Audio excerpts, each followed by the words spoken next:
Venezuela holds an election Sunday that will be ignored by much of the country, but could set its path for decades to come.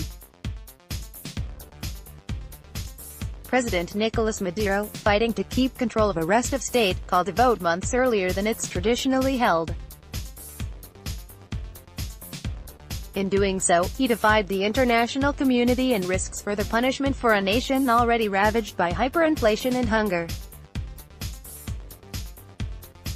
He faces a former governor, Henri Falcon, and a televangelist, Javier Bertucci, but the main opposition coalition told its supporters to stay home.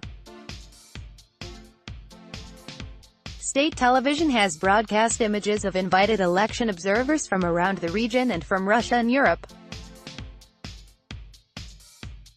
Those monitors have no power, though, to control a government accused of employing dirty tricks, from intimidating voters to stuffing ballot boxes. The United Nations has refused to certify Venezuela's polling as fair, and the U.S. has said it won't recognize the winner. U.S. officials have also threatened to choke off the nation's crucial oil industry, though its creditors may do the job first. For a quick take explainer on Venezuela's collapse, click here. There is no evidence to suggest that Maduro has the intention or the ability to reform, said Phil Gunson, a Caracas-based analyst at the International Crisis Group.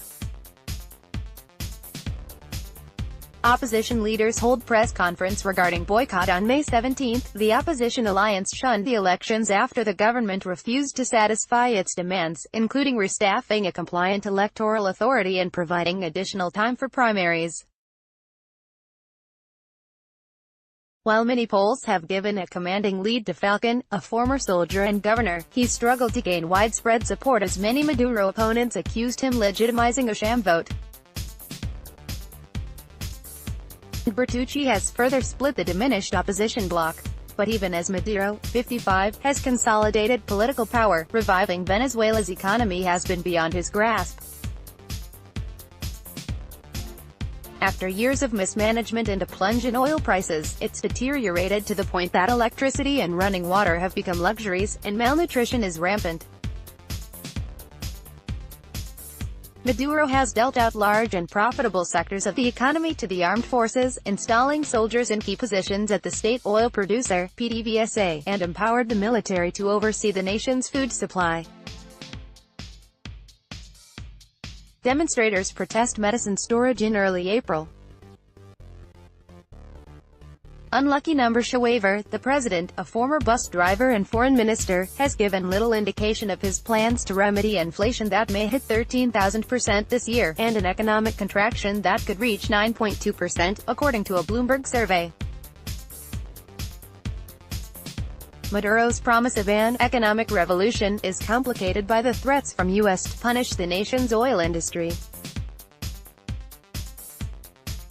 5 years ago, oil was trading at over $100 a barrel, which gave the ruling socialists leeway. Now, it's near $67 a barrel, even after significant gains this year, and the state producer's creditors are already seizing its assets. Few expect that Maduro, who insists the crisis is the result of sabotage by business leaders and political foes, will change course if he wins, as expected, another 6-year term. But if he loses, the nation may begin to climb out of a deep hole.